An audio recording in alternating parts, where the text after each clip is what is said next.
ஊடக வரலாற்றில் முதன்முறையாக ஐபிசி பக்தி விருதுகள் 2024 பிரம்மாண்ட பக்தி திருவிழா. அனுமதி இலவசம். இசைஞானி இளையராஜா இசையில் யோகி பாபு மற்றும் பூமிகா நடிப்பில் உருவாகியுள்ள த்ரில்லர் திரைப்படம் ஸ்கூல் மே 23 முதல் திரையரங்குகளில். வந்தாச்சு தி சென்னை சில்க்ஸின் mega combo sale, summer chill out sale.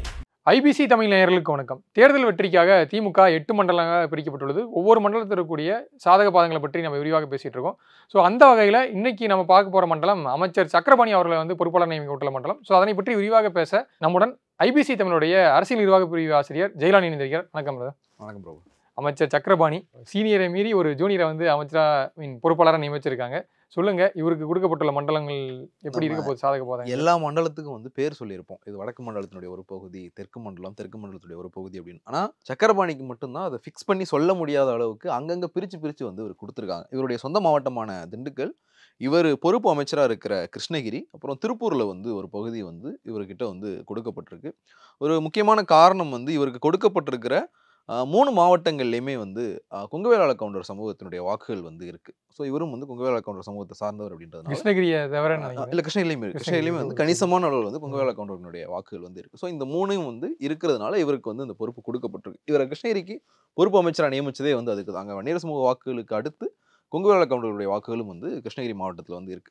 இதை தாண்டி நம்ம பார்க்கும்போது திண்டுக்கல் இவருடைய சொந்த மாவட்டம். இப்போ திண்டுக்கல்ல இருந்து தொடங்கிட்டோம் அப்படின்னா, திண்டுக்கல்ல 4 தொகுதி ஏற்கனவே திமுக வசம் தான் இருக்கு. இந்த 4 தொகுதியில இவர் எம்எல்ஏவா இருக்கிற ஒட்டன்சத்திரம் 96ல இருந்து தொடர்ச்சியா எம்எல்ஏவா இவர் இருக்கார் ஒட்டன்சத்திரம் தொகுதியில். அதுக்கு அடுத்து அமைச்சர் ஐபியினுடைய ஆத்தூர் தொகுதி, ஐபி மகனுடைய பழனி, வேடசந்தூர், இந்த 4 தொகுதிகளும் திமுக வசம் இருக்கு. அதிமுக வசம் திண்டுக்கல், நத்தம், நிலக்கோட்டை, இந்த 3 தொகுதியும் இருக்கு.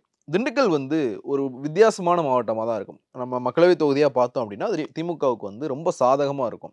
ஆனால் எம்எல்ஏ தொகுதியாக பிரித்து பார்த்தோம் அப்படின்னு வச்சுக்கோங்களேன், இந்த நிலக்கோட்டை தொகுதி எப்பவுமே அதிமுகவுக்கு சாதகம் இல்லாத ஒரு தொகுதி. எப்பவுமே அதிமுகவுக்கு சாதகமாக முடிவெடுக்கக்கூடிய ஒரு தொகுதியாக தான் நிலக்கோட்டை தொகுதி இருக்குது. 2019 மக்களவைத் தேர்தல் எடுத்து பார்த்தீங்கன்னா, எம்பி எலெக்ஷனில் திமுக வெற்றி பெற்றிருந்தது. உதயசூரியன் சின்னத்தில் அங்கே திமுக போட்டிட்டு திமுக வெற்றி பெறுது. இந்த மக்களவை தேர்தலோடு சேர்த்து நடந்த சட்டப்பேரவை தொகுதிகளுக்கான இடைத்தேர்தலில் நிலக்கோட்டையில் அதிமுக வெற்றி பெறுது. எம்பிக்கு உதயசூரியனுக்கு ஓட்டு போட்ட மக்கள் எம்எல்ஏக்கு உதயசூரியனுக்கு ஓட்டு போடாமல் ரெட்டலைக்கு ஓட்டு போட்டிருந்தாங்க. அந்த அளவுக்கான ஒரு டிஃப்ரென்ஸ் இருக்கிற ஒரு தொகுதியாக தான் அந்த தொகுதி இருக்குது. இதை தாண்டி திமுகவுக்கு இன்னும் சாதகம் இல்லாத ஒரு தொகுதி நத்தத்தில் பார்த்தோம் அப்படின்னா, திண்டுக்கல்ல பார்த்தோம்னா நத்தம் தொகுதி தான்.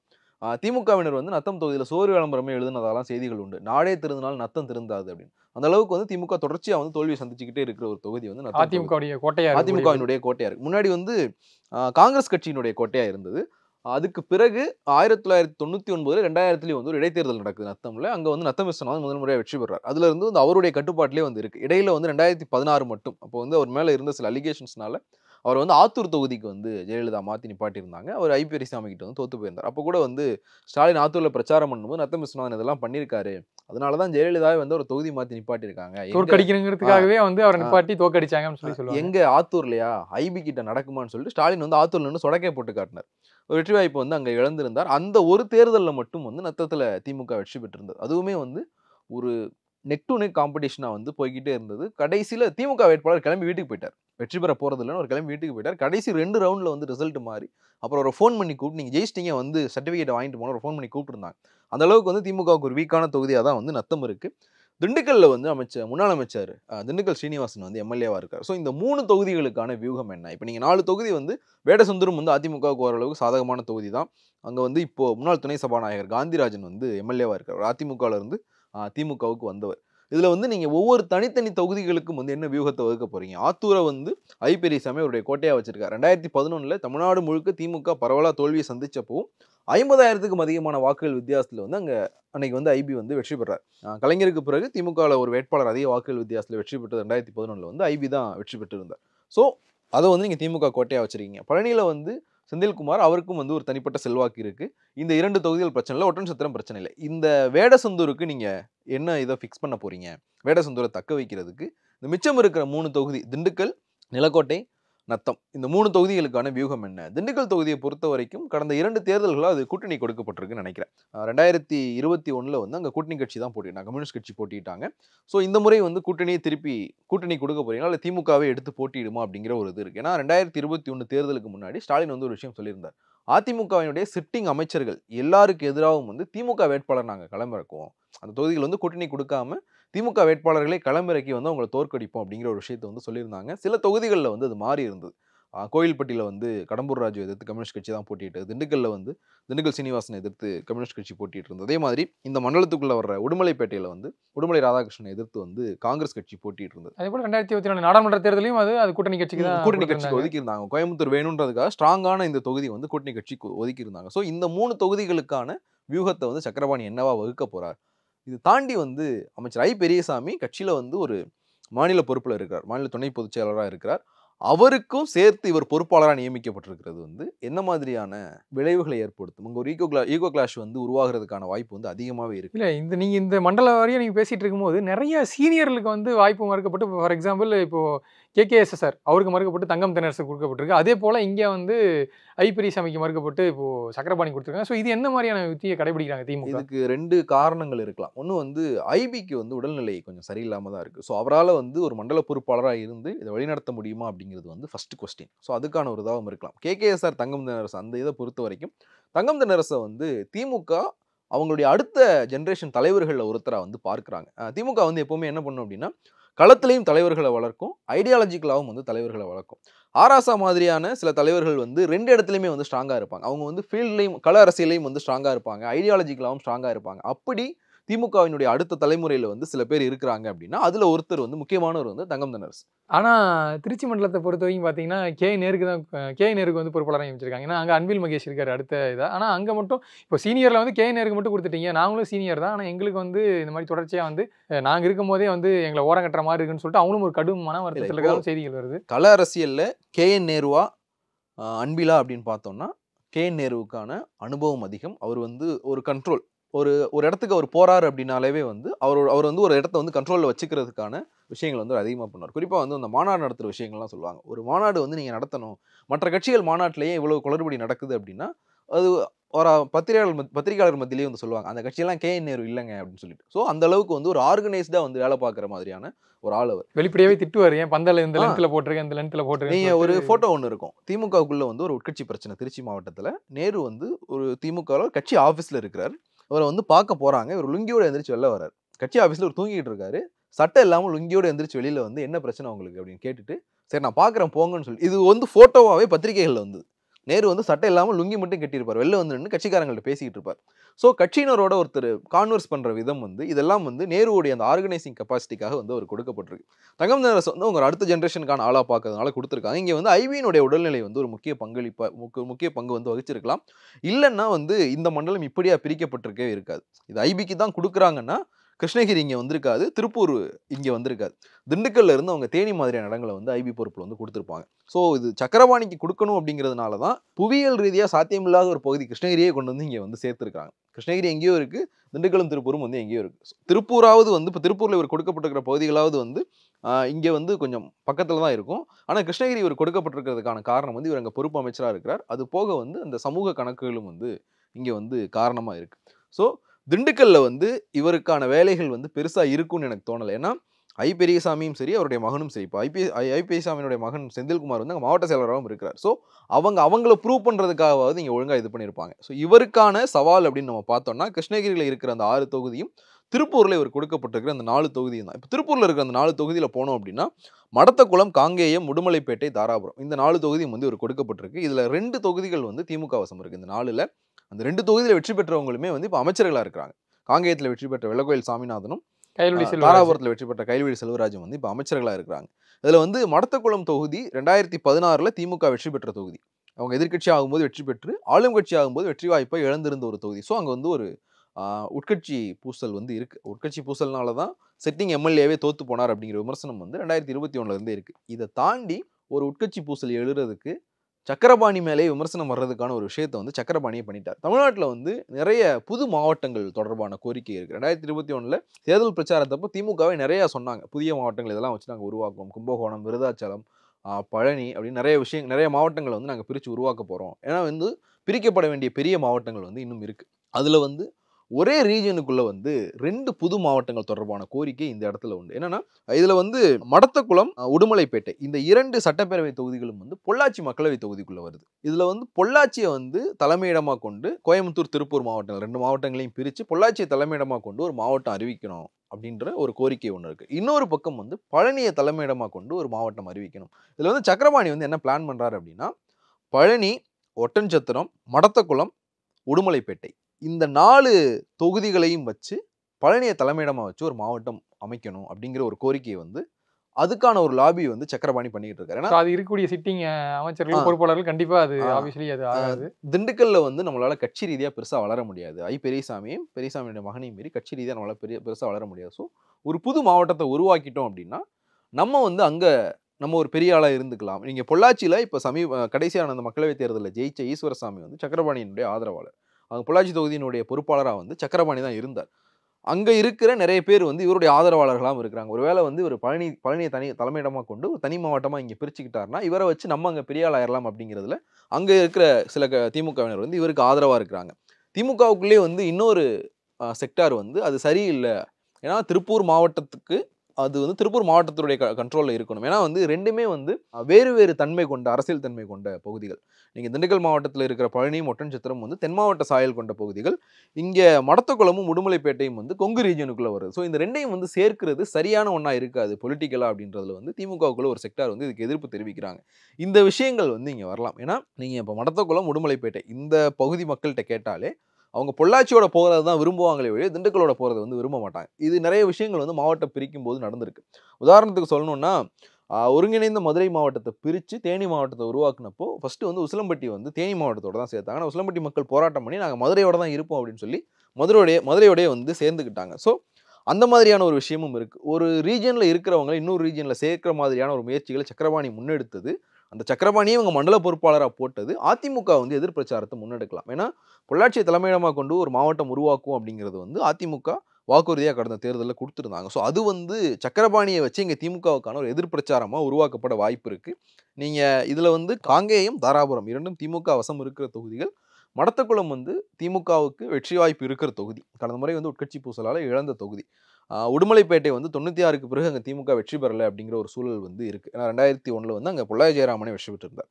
ஸோ இப்படியான ஒரு தொகுதி. இதில் வந்து மடத்தக்குளத்திலையும் உடுமலைப்பேட்டையிலையும் சக்கரபாணியை வந்து ஒரு மைனஸ் ஃபேக்டராக மாறுறதுக்கான வாய்ப்புகள் வந்து நிறையவே இருக்குது. இந்த பிரச்சாரத்தை வந்து கண்டிப்பாக அதிமுக முன்னெடுப்பாங்க. இவர் தான் வந்து மாவட்டத்தை பிரிச்சுட்டு போக பார்த்தாரு.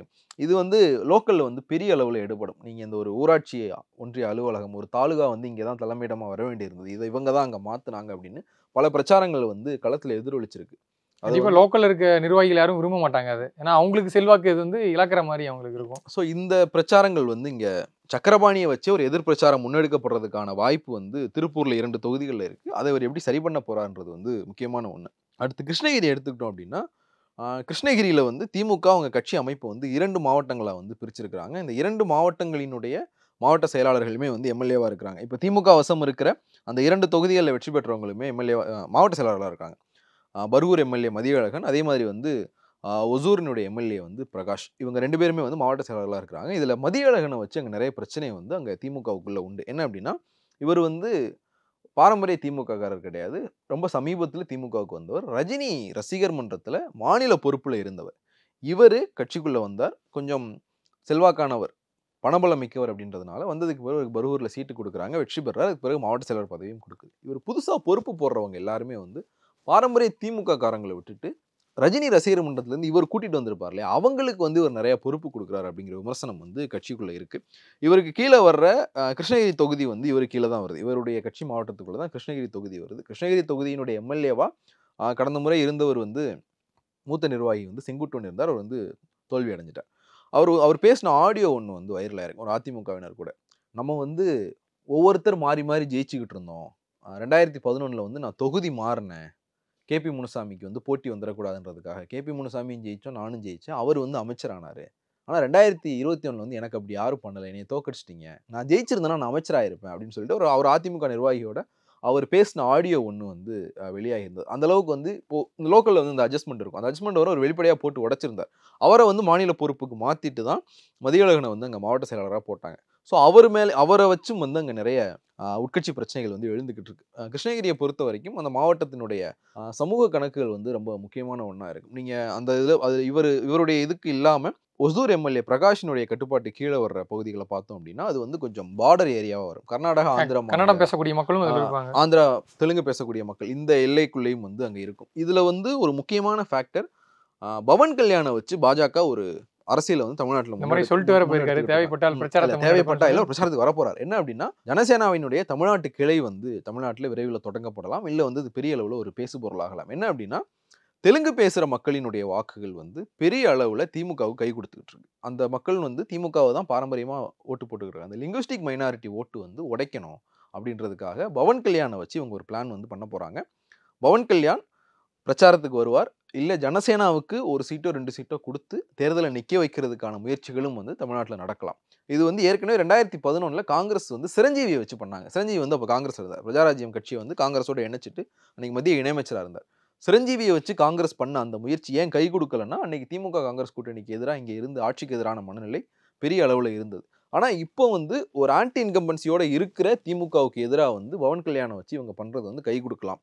நீங்கள் பவன் கல்யாணை வச்சு தெலுங்கு பேசுகிற மக்களினுடைய வாக்குகளை எவ்வளவு உடைக்கிறீங்களோ அது அவ்வளவுக்கு அவ்வளவு வந்து திமுகவுக்கு வந்து டேமேஜ் தான். கிருஷ்ணகிரி பகுதியில் வந்து அது பெரிய தமிழ்நாடு முழுக்க ஒரு இம்பாக்ட் ஏற்படுத்தினா கிருஷ்ணகிரியில அந்த இம்பாக்ட் வந்து அதிகமாகவே இருக்கும். ஸோ இதை சமாளிக்க வேண்டிய ஒரு விஷயம், ஒரு இதுவும் வந்து சக்கரபாணிக்கு இருக்கு. சக்கரபாணிக்கு வந்து கிருஷ்ணகிரி மாவட்ட அரசியல் வந்து ரொம்ப தூரமான ஒரு அரசியல் தான். அவர் வந்து திண்டுக்கல் மாவட்டத்தை மையப்படுத்தி அரசியல் பண்ணவர். அது திருப்பூர், அந்த பார்டரில் இருக்கிற திருப்பூருடைய அரசியல் கூட அவருக்கு ஓகே. ஏன்னா கிருஷ்ணகிரி மாவட்டத்தினுடைய அரசியல் வந்து அவருக்கு தூரமான ஒன்று. இன்னொன்று வந்து அங்கே முன்னாள் அமைச்சர் KP முனுசாமியினுடைய தொகுதியும் வந்து அதுக்குள்ளே தான் வருது. அவர் இப்போ வேப்பனஹள்ளி தொகுதியினுடைய எம்எல்ஏவாக தான் இருக்கிறார். அவருக்கு வந்து அங்கே வன்னியர் சமூக மக்கள் மத்தியில் அவருக்கு இருக்கிற செல்வாக்கு வந்து ரொம்ப பெரிய செல்வாக்கு. ஒருவேளை வந்து திருப்பி பாமக இந்த பக்கம் வர்றாங்க அப்படின்னா அது இன்னும் பெரிய சிக்கலை வந்து திமுகவுக்கு உண்டு பண்ணும். ஸோ இதையெல்லாம் வந்து இவர் எப்படி சமாளிக்க போகிறாருன்னு ஒன்று இருக்குது. இதை தாண்டி தொழில் ரீதியாக வந்து கிருஷ்ணகிரி மாவட்டத்துக்கு கடந்த 5 வருஷத்தில் திமுக அரசு அறிவிச்சிருக்கிற திட்டங்கள் வந்து அதிகம். குறிப்பாக வந்து ஒசூரை வந்து இவங்க ஒசூரை மையப்படுத்தி ஒசூர் வந்து ஒரு தொழில் நகரமாக மாறணும். ஒசூரில் இருந்து ரொம்ப கொஞ்சம் தூரத்துலேயே வந்து பெங்களூர் இருக்குது. பெங்களூர் வேணாம் அப்படின்னு சொல்லிட்டு பெங்களூரில் வந்து தொழில் செய்கிறதுல இருக்கிற சிரமங்கள், பெங்களூருடைய டிராஃபிக், இந்த விஷயங்களை இது பண்ணி பெங்களூர்ல இருந்து வெளியேற நிறுவனங்கள் வந்து ஒசூரை தேர்ந்தெடுக்கிறதுக்கான முயற்சிகளில் வந்து தமிழ்நாடு அரசு தொடர்ச்சியாக ஈடுபட்டுக்கிட்டு இருக்காங்க. இது வந்து ஓட்டா மாறுமா அப்படிங்கிற ஒரு கேள்வி ஒன்று இருக்குது. ஏன்னா நீங்கள் மெட்ரோபாலிட்டன் சிட்டிஸை தாண்டி 2ஆம் நிலை நகரங்களை வளர்த்தெடுக்கிறது அப்படின்றது வந்து ஒசூர்லாம் வந்து 3ஆம் நிலை நகரங்களாக வரும். ஸோ 3ஆம் நிலை நகரமாக ஒசூரை வந்து ஒரு தொழில் நகரமாக வளர்த்தெடுக்கிறதுக்கான பல திட்டங்களை வந்து திமுக இந்த 4 வருஷத்தில் வந்து அறிவிச்சிருக்காங்க. நீங்கள் 2021 திமுக தாக்கல் செஞ்ச எல்லா பட்ஜெட்டையும் எடுத்து பார்த்தீங்கன்னா ஒசூருக்கு வந்து அங்கே ஒரு முக்கியத்துவம் இருக்கும். ஒசூரை மையப்படுத்தி ஏதோ ஒரு திட்டம், விமான நிலையம் அறிவிச்சதாக இருக்கட்டும், மெட்ரோ வந்து ஒசூருக்கு கொண்டு போகிறது அந்த அறிவிப்பாக இருக்கட்டும், எல்லாமே வந்து ஒசூருக்கு வந்து ஒரு முக்கியத்துவம் அவங்க கொடுத்துருக்காங்க. இது வந்து கிருஷ்ணகிரி மாவட்டம் முழுக்க இம்பாக்ட் ஏற்படுத்துறதுக்கான வாய்ப்புகள் வந்து நிறையவே இருக்குது. அது எப்படி தாக்கத்தை ஏற்படுத்த போது அதை சக்கரபாணி வந்து எப்படி மெட்டீரியலைஸ் பண்ண போகிறாரு அப்படிங்கிறது வந்து முக்கியமான ஒன்று. இவர் கொடுக்கப்பட்டிருக்கிறது வந்து இந்த 17 தொகுதிகளில் கிருஷ்ணகிரியில் இருக்கிற 6, திருப்பூரில் இருக்கிற 4, இந்த 10 தொகுதிகளை வந்து இவர் எப்படியா ஹேண்டில் பண்ண போகிறார் அப்படிங்கிறது வந்து முக்கியமான ஒன்று. அதை பொறுத்து தான் இவருடைய அரசியல் எதிர்காலமும் இருக்கும் அப்படின்றதுனால. ஏன்னா இவருக்கு வந்து நிறைய ஃபேக்டர்ஸ் இருக்குது. இவரே சில பஞ்சாயத்துகளை தேடி வச்சிருக்காரு திருப்பூர் மாவட்டம். நம்மளாம் இருக்கிற மற்ற மண்டலங்களை பேசும்போது அங்கு மண்டலங்களில் இருக்கக்கூடிய மாவட்ட செயலாளர் இல்லை உள்கட்சி நிர்வாகிகளுக்கு வந்து ஏதாச்சும் கோஷ்டி போஸ்டல் இருக்கும். ஆனால் இங்கே பொறுத்த வரைக்கும் பொறுப்பாளராக நியமிக்கப்பட்ட ஒரு அமைச்சர் மேலேயே வந்து நிறைய அதிருப்திகள் இருக்குது. ஸோ அதுவே இம்பாக்ட் ஏற்படுத்தும். இவரே ஒரு பஞ்சாயத்தை தேடி வச்சிருக்காரு. இவர் வந்து உடுமலைப்பேட்டையும் மடத்தக்குளத்தையும் வந்து பழனி மாவட்டத்தில் இணைக்கணும் அப்படின்னு இவர் பண்ணிக்கிட்டு இருக்கிற முயற்சிகள் வந்து அங்கே திருப்பூரில் அமைச்சராக இருக்கிற வெள்ளக்கோயில் சாமிநாதனுக்கு இதில் உடன்பாடு இல்லை அப்படிங்கிற மாதிரியான செய்திகள் தான் வந்தது. ஸோ இவர் தேடி வச்ச பஞ்சாயத்து ஒரு இம்பாக்ட் இருக்கும். அது வந்து கட்சிக்குள்ள பிரச்சனையை ஏற்படுத்துன்றதை தாண்டி அதிமுகவுக்கும் சாதகமாக போகிற மாதிரியான ஒரு விஷயத்தை வந்து இவரே பண்ணி வச்சிருக்காரு. ஆப்வியஸாக வந்து இன்னொரு பக்கம் கிருஷ்ணகிரியில் வந்து கோஷ்டி பூசல் இன்னும் அதிகம் தான். சொன்ன மாதிரி குறிப்பாக பாமக அந்த சைடு வரும்போது இன்னும் பெரிய இம்பாக்ட் ஏற்படுத்தும். ஒசூர் தொகுதியில் இப்போ எம்எல்ஏவாக இருக்கிற பிரகாஷ் வந்து போன முறை தளி தொகுதியில் வந்து எம்எல்ஏவாக இருந்தார். சிட்டிங் எம்எல்ஏவாக இருந்த ஒருத்தருக்கு சீட்டு கொடுக்காம பக்கத்து தொகுதிக்காரருக்கு வந்து திமுக சீட் கொடுத்துருந்தது. தளி எம்எல்ஏவாக இருந்த பிரகாஷுக்கு வந்து ஒசூரில் வந்து சீட் கொடுத்துருந்தாங்க. ஒசூரில் அப்போ சிட்டிங் எம்எல்ஏவாக இருந்த சத்யா வந்து இப்போ ஒசூர் மேயராக இருக்கார். ஸோ அவர் மறுபடியும் சீட்டு கேட்டார் அப்படின்னா அதுவும் வந்து ஒரு கிளாஷாக மாற வாய்ப்பு இருக்குது. இவங்க 2 பேருமே பிரகாஷும் சரி சத்யாவும் சரி கடந்த காலங்களில் கட்சி அறிவிச்ச வேட்பாளர்களை எதிர்த்து போட்டி வேட்பாளர்களாக போட்டியிட்ட வரலாறு உள்ளவங்க. தளியில் வந்து ஒரு கூட்டணி கட்சிக்கு ஒரு முறை கொடுத்தப்போ பிரகாஷ் வந்து போட்டி வேட்பாளராக போட்டிட்டு இருக்காரு. அதே மாதிரி ஒசூரை வந்து கூட்டணி கட்சிக்கு கொடுத்தப்போ சத்யா வந்து 2011 போட்டி வேட்பாளராக களமிறங்கியிருக்கார். ஸோ இது வந்து திருப்பி ஒரு மாதிரியான யாராவது ஒருத்தர் வந்து போட்டி வேட்பாளராக மாறுறதுக்கான ஒரு சூழலை கூட உருவாக்குறதுக்கான வாய்ப்பு இருக்கு. அதையும் வந்து சக்கரபாணி தான் சமாளிச்சு ஆகணுன்றதுனால சக்கரபாணிக்கு ஒரு பெரிய சவால் வந்து காத்திருக்கு. கண்டிப்பா பொறுத்திருந்து பார்க்கலாம். நேரத்திற்கு நன்றி பிரபு. ஊடக வரலாற்றில் முதன்முறையாக ஐபிசி பக்தி விருதுகள் 2024 பிரம்மாண்ட பக்தி திருவிழா. அனுமதி இலவசம். இசைஞானி இளையராஜா இசையில் யோகி பாபு மற்றும் பூமிகா நடிப்பில் உருவாக்கியுள்ள த்ரில்லர் திரைப்படம் ஸ்கூல் மே 23 முதல் திரையரங்குகளில். வந்தாச்சு தி சென்னை சில்க்ஸின் mega combo sale, summer chill out sale.